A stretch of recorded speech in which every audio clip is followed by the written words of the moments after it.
Hello everyone and welcome back to another video from Banking and Crypto Guide. In this video, I'm going to show you how to download the Bitcoin Core application on your PC.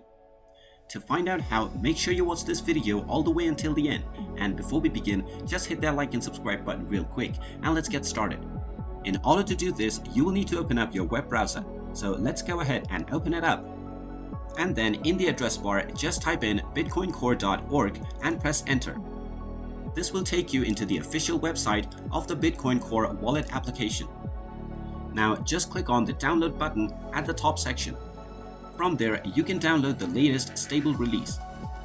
Just click on the download Bitcoin Core button and it will automatically download the version for your operating system. Now just wait for the download to complete and then you can open up the Bitcoin installer.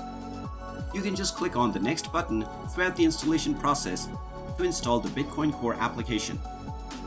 Once the installation is done, click on the next button, click on Finish to open up the Bitcoin Core application on your device.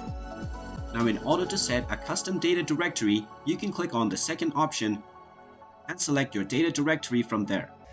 I'm just going to use the default directory. You can set up the blockchain storage limit from the limit blockchain storage option as well. I'm just going to leave it at default and then click on the OK button. And there you have it. That is how simple it is to download and install the Bitcoin Core application on your PC. If you find this video helpful, make sure you hit that like button and subscribe to our channel if you haven't done so already. Also ring that notification bell to never miss another update from us. Thank you for watching and I will see you again in the next video.